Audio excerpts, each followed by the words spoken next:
Sou um homem, sou um bicho, sou uma mulher.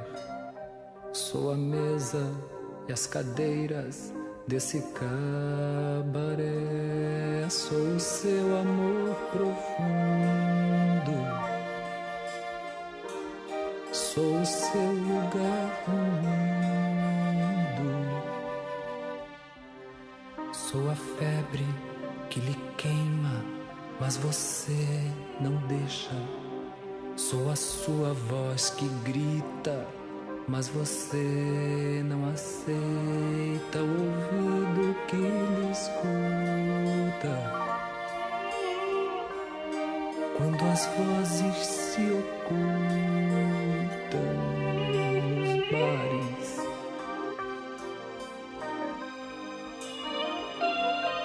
Nas camas, nos lares,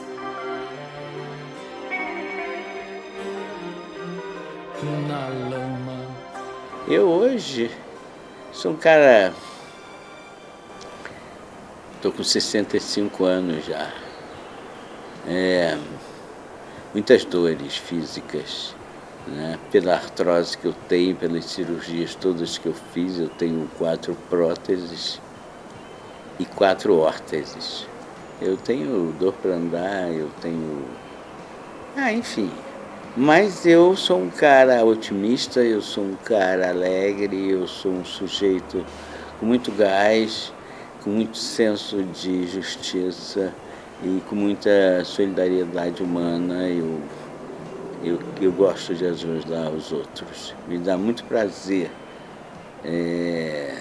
poder contribuir com a causa, tanto que eu escrevi o Viagem Solitária.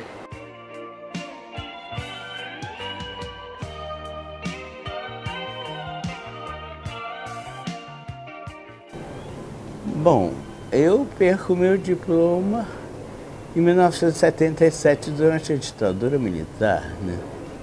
Era outro ambiente, outro esquema.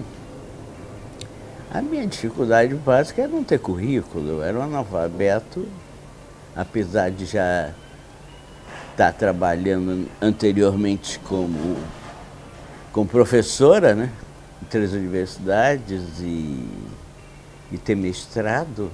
Eu tive que trabalhar como pintor de parede, como chofer de táxi, enfim, exercer profissões que eu não tinha diploma.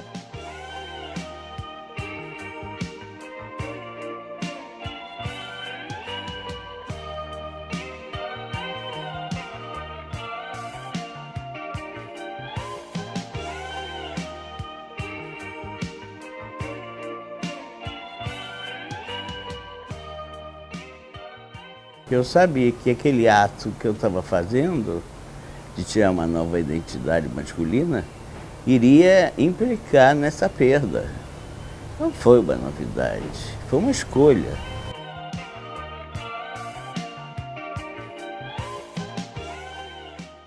Saí de casa, mas aí eu já estava com uma aparência bem masculina.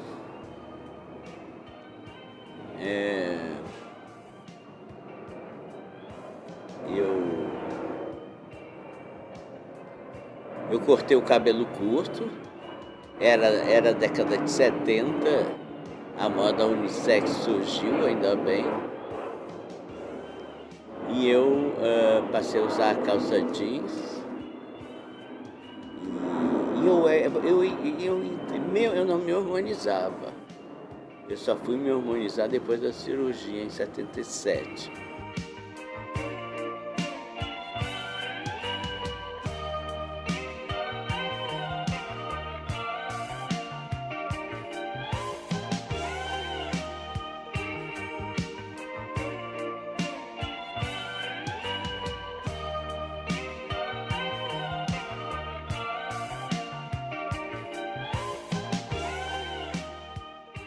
Eu comecei em 2007. Hoje nós estamos em 2015, então tem 7 anos, né? Por que eu comecei tão tarde? Porque eu tinha que me proteger. Então foi uma coisa meio estratégica. Eu era homem para os desconhecidos e mulher para os conhecidos. Então, no meu prédio, eu era marido da minha namorada. Todo mundo me tratava como homem na rua. Inclusive no táxi que eu dirigi, apesar da minha documentação feminina, todos me tratavam no masculino. Eu entendi que eu seria trans quando eu tinha uns 17 anos. Mas eu não tinha coragem de assumir onde eu morava, porque lá as meninas sofriam muito quando assumiam. E eu não tinha tarimba para enfrentar esse sofrimento lá. A minha mãe morreu, eu tinha 7 anos de idade, ela morreu, ela teve depressão pós-parto, ela se suicidou, tocou fogo no corpo. Então, dos 7 anos até os 12, eu fiquei transitando entre a minha avó, minhas tias e meus primos. Aí depois, dos 12 até os 17, eu fui morar com 3 senhorinhas, que não era mais da família. Dos 17 até hoje, eu saí no mundo e nunca mais voltei. Minha mãe me emancipou aos 18 anos para poder tirar meus documentos. Ela me ajudou. E eles torciam para que eu tivesse novos documentos para poder trabalhar, porque era uma preocupação deles como é que eu, agora com aparência masculina, ia trabalhar com documentos femininos, né? Não dava. Acabei criando um personagem chamado Persona Queen, que eu usava à noite para ser eu. Passou-se o tempo e eu fui percebendo que eu não conseguiria mais ficar com uma vida dupla, no sentido de dia estar de menino e à noite estar de menina. Então, para mim, foi bem difícil ter que segurar essa onda, porque eu já queria estar de calcinha na rua, de minha roupinha de menina, meus vestidos, que eu adoro. Você viu, né? Adoro os vestidinhos assim fechados. Sou respeitosa, viu?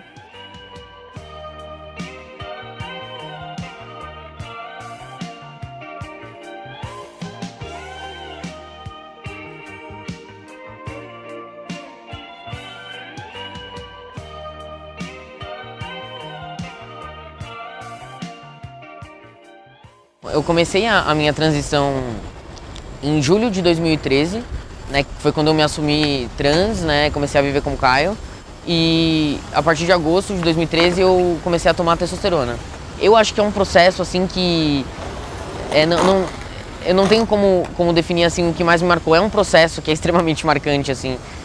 Foi a partir daí que eu comecei a ter vontade de levantar todos os dias e continuar, entendeu? Eu não podia me expor muito porque eu era criminoso, né? Eu tinha cometido 2 crimes. Um que foi me operar numa época em que a cirurgia era ilegal. E a outra, ter tirado uma documentação ilegal. Então eu não podia, eu tinha que ficar mesmo escondido. Eu precisei construir muita coragem. Só que o que mais estava latente ali era o medo de perder tudo, de que é muito imprevisível a reação que as pessoas vão ter. Eu tenho fisicamente traços masculinos, né? Eu tenho mãos grandes porque eu não fiz hormonoterapia. E com isso, se eu tivesse tomado hormônio desde os 17 anos, eu não tinha crescido tanto. Eu tenho ombros largos. Eu sou consciente de que eu tenho um corpo masculino. E eu aceito ele assim, tranquilamente. Mas no começo da transição, né, quando eu ainda não tomava testosterona, que eu fui negado de entrar em banheiros públicos e tal, tipo, isso acontecia bastante no começo da transição. Eu acho a minha vida anterior a do João, ou melhor, a vida da Joana, vamos dizer assim, eu adoro ela, eu sou ela. Eu continuo sendo a mesma pessoa.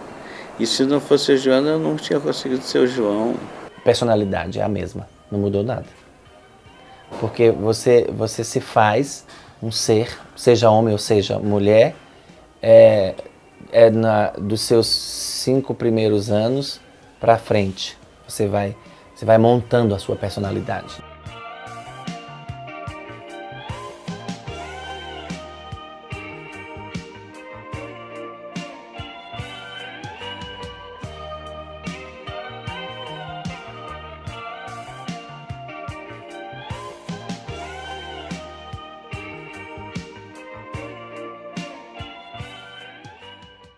Dia 31 de março eu tomei meu primeiro hormônio. Começo a me hormonizar, fico um mês me hormonizando na surdina, sem falar pra ninguém. E aí um mês depois, um dia eu vou lá, compro minhas roupas femininas, dia 30 de abril, na Marisa, faço meu cartão amiga, compro lá um monte de roupas no crediário, fiquei meses pagando, e no dia seguinte eu fui para São Paulo, e aí só levei roupas femininas na mala e passei aquele fim de semana assim, e foi o primeiro dia, 1º de maio, o primeiro dia que eu pedi para alguém me chamar de Amara. Falei, olha, se você puder me chamar de Amara, por favor. E esse é o marco, assim. Eu acho que eu nasci nesse dia. Eu sempre uso uma referência da Simone de Beauvoir, que a Simone disse que a mulher é uma construção. Então, fisicamente, eu não nasci mulher. Eu nasci psicologicamente mulher. E eu me construí mulher durante o percorrer da minha vida. Final de dezembro de 2013, lá pro dia 20 e poucos, assim, 22, sei lá, eu reatei o namoro com uma antiga namorada. E era a pessoa que eu mais amei na vida, assim, era uma pessoa a quem eu tive uma ligação afetiva muito violenta, muito forte. E era a única pessoa que me mantinha ainda, que fazia com que eu não me permitisse fazer minha transição. Eu acho que a gente acaba enfrentando e conhecendo toda a problemática real da vida, assim, né? Depois que a gente faz a transição. Mas eu acho que é tudo muito interessante, assim. É uma jornada muito louca. Eu pisei para fora do armário e depois eu não conseguia mais pisar para dentro, né? E aí fiquei com o pé eternamente para fora, assim. E aí qualquer posição me parecia incômoda, até que a porta do armário caiu e não tinha mais o que fazer, né? Não foi algo que eu escolhi, sabe? Foi algo que veio muito forte dentro de mim, assim. A minha transição começou desde os 4 anos de idade, quando eu percebi que todo mundo me chamava de ela. E aí eu falava, que isso? Ela? Eu não sou ela. Eu consertava para ele mentalmente todas as vezes que me chamavam de ela.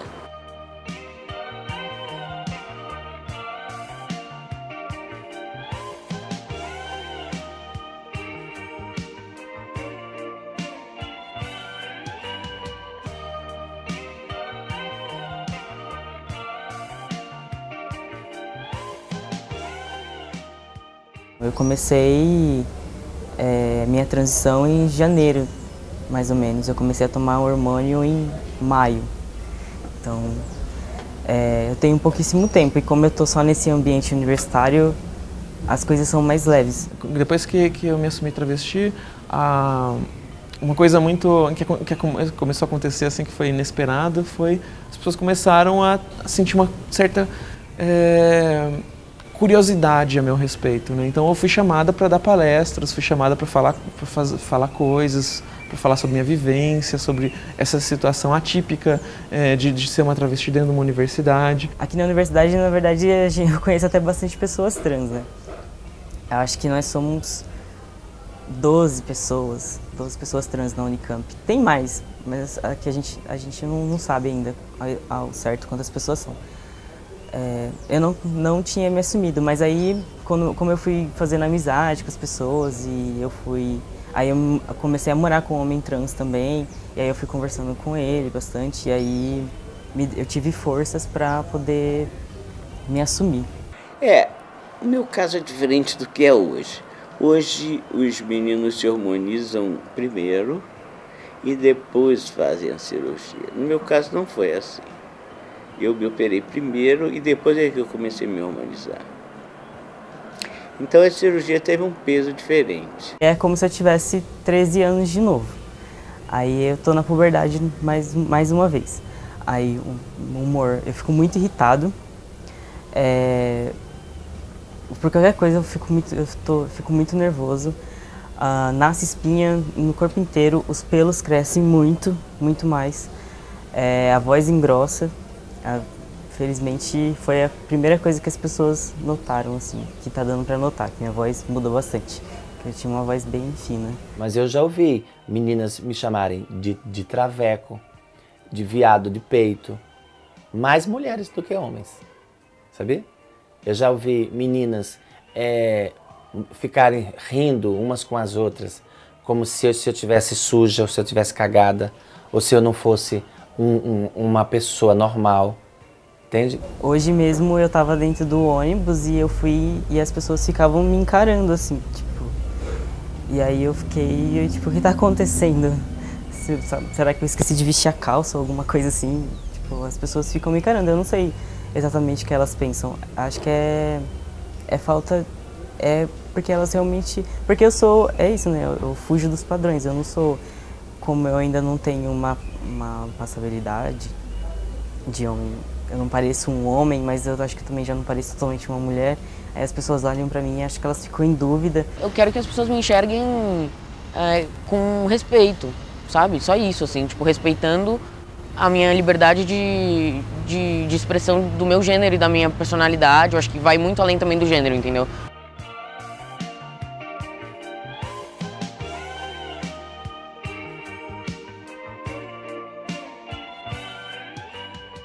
Essa questão da gente ser considerado doente mental, né, pelo CID, a gente tem o número 64.0. Se for transexual criança, já é 64 outro número. Mas o que implica você ser patologizado? Implica, primeiro, você perde completamente a sua autonomia em termos de identidade. Eu tive que passar na emergência do hospital. E aí eu cheguei na recepção e eu falei, olha, eu preciso que inclua o meu nome social. E aí a moça da recepção olhou pra mim e falou assim, não dá pra colocar isso não. Aí eu falei, mas como assim, moça? Eu tenho o meu direito, entendeu? Tipo, tá no meu cartão do SUS, meu nome social. Eu preciso que você coloque o meu nome social porque eu não posso ser tratado, eu não quero ser tratado pelo meu nome de registro. E aí ela falou assim, olha só, moça, isso aqui é coisa séria, não dá pra ficar brincando com essas coisas. Eu falei, moça, não é brincadeira, entendeu? Meu nome social também é uma coisa séria. O hospital era um inferno, até hoje, assim. É uma exposição tremenda, porque assim, você tá lá no meio de todo mundo, né? Aí é chamado o seu nome e aí as pessoas começam a rir. Porque quando você levanta, tipo, as pessoas começam a rir, porque não entendem se é uma piada. Eu fui procurar uma psicóloga e um psiquiatra. E o psiquiatra foi engraçado, assim, né? Ele chegou pra mim assim, eu preciso escrever sobre isso ainda. E ele falou, olha, pelo que você tá me contando, é muito simples o que você tem. Você tem toque. Só que não um toque de coisa de lavar a mão, sabe? É um toque de ideia, um toque mental. Você colocou na cabeça que você é mulher e aí você tem que fazer essa ideia acontecer, que senão você enlouquece. Mas eu vou te dar um remédio, você vai tomar esse remédio e você vai se livrar disso. Lógico que não, assim. Eu joguei essa receita fora assim que eu saí do consultório. Assim. Quem tem que dizer quem você é o psiquiatra, é aquela equipe ali, que nem curso de gênero e sexualidade fez. É problemático porque existe uma padronização do que é ser trans, né? Por exemplo, eu não me enquadro no que seria necessário para você obter o laudo. Porque eu não quero fazer nenhuma cirurgia de intervenção no meu corpo. Se você tem a transexualidade vista como patologia, como é que você vai falar para uma sociedade que ainda é muito preconceituosa, que assim, é criada para ser transfóbica, que não é errado ser trans, sabe? Que as pessoas só estão querendo ser felizes. Eu evito sair de casa, tipo, para ir para festas e coisas assim.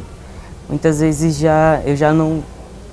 já deixei de ir em festas, tipo, ir pra baladas, essas coisas, porque tem que apresentar RG, e aí já aconteceu, porque também, tipo, já aconteceu de amigos meus irem, e aí aconteceu de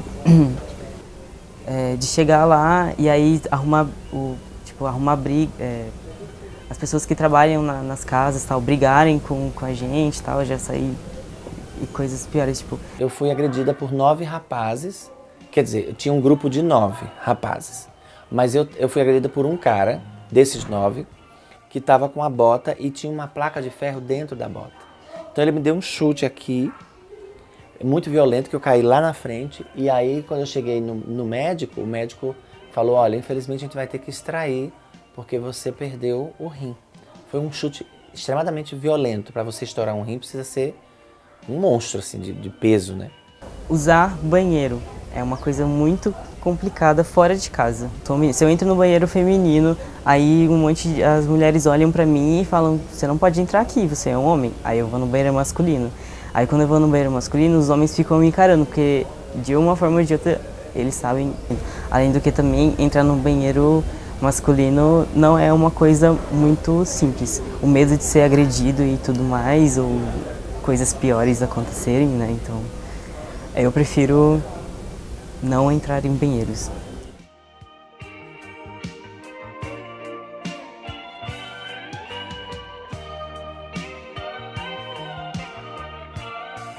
Eu tinha o nome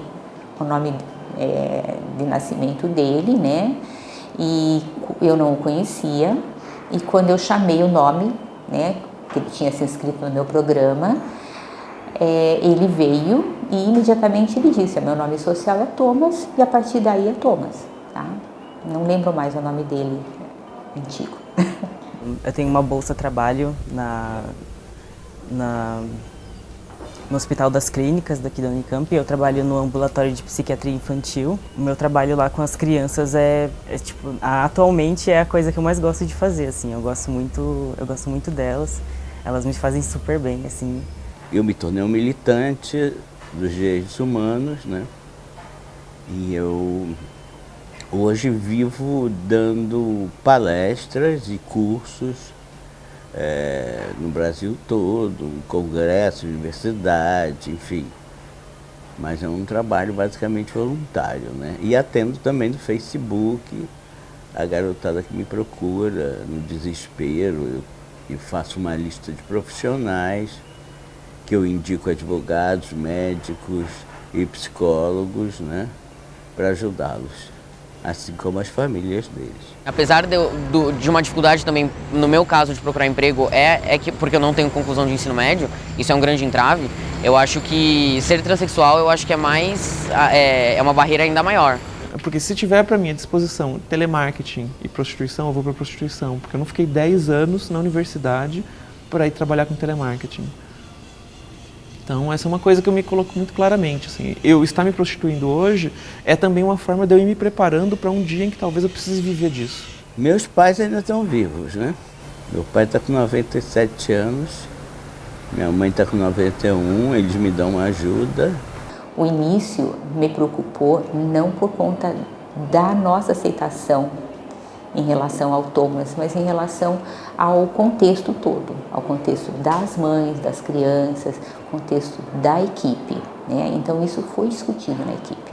Quando ele veio, né, eu levei para a equipe aceitou muito bem. No meu trabalho foi muito tranquilo, as pessoas com quem eu trabalho, elas são ótimas, os médicos lá também são ótimos, só os pais das crianças ficam meio confusos, né? No começo ficavam mais, agora eu acho que já não tanto. Depois você vai para o seu trabalho, sai às 10 da noite, volta para sua casa, toma seu banho e depois você vai dormir. O que é diferente com relação a mim? Nada. Eu sou recepcionista. A convivência aqui é muito boa, super tranquila, não tem nada de eles respeitam a gente porque é trans, não, eles respeitam o cidadão, a pessoa travesti que está aqui. Eu trabalho com shows nos finais de semana. E é isso, trabalho com música há mais de 15 anos, sempre cantando o melhor da música popular brasileira.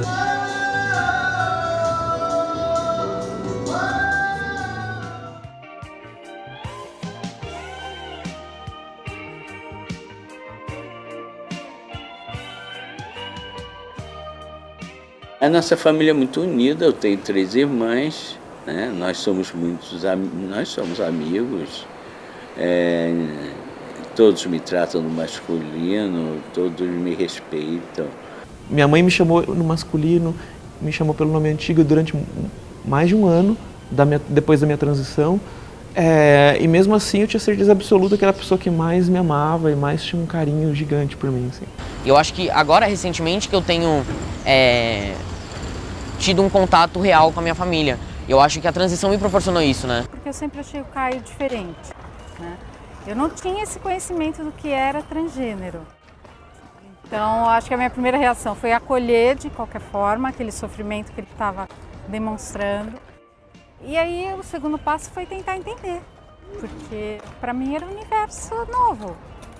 A gente percebe que não era uma opção, era realmente uma coisa que o Caio tinha que nem nós compreendíamos, nem ele próprio compreendia. O meu pai ele é muito agressivo, então para ele tudo se resolve batendo. E aí já é uma coisa com que já eu não gosto de falar com ele por causa disso. Antes da minha transição eu não tinha um contato muito bom com a minha família.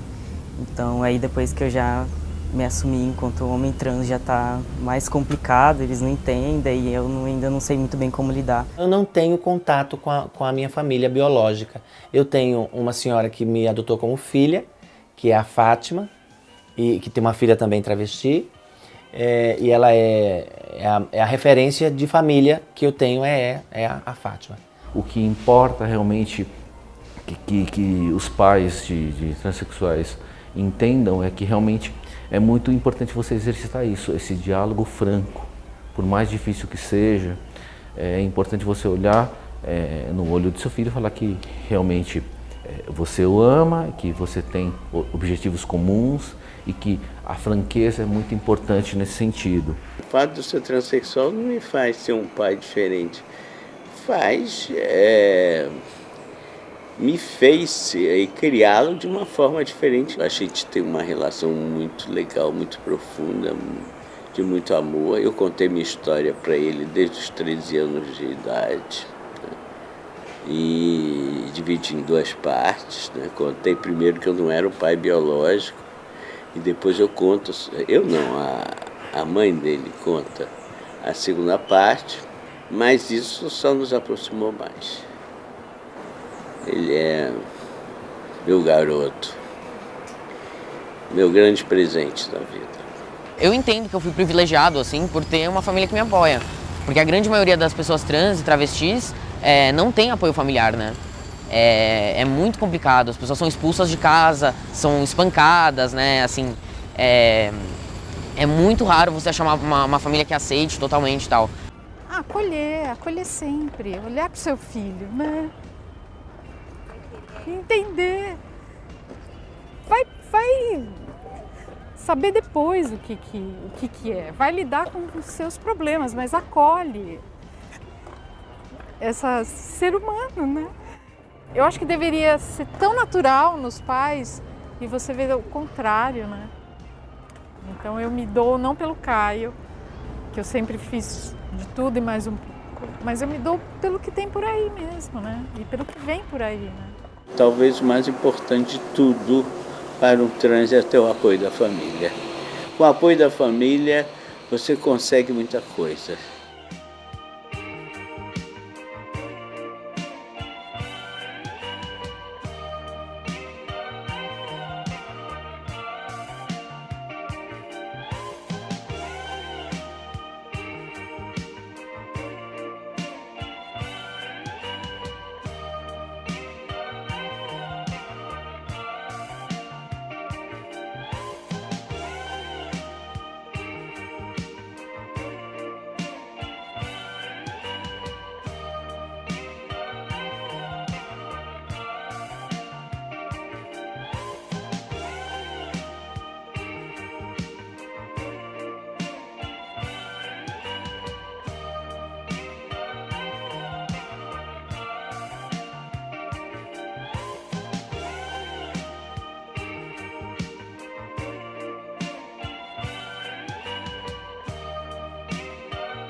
na hora que você for editar, você pode beneficiar justamente aquilo que os héteros querem, e esses héteros conservadores querem ouvir. Ah, pegamos ela. Porque como é que ela vai dar uma resposta dessa? Ela vai ter que assumir que ela é homem. Não estou assumindo nada, viu?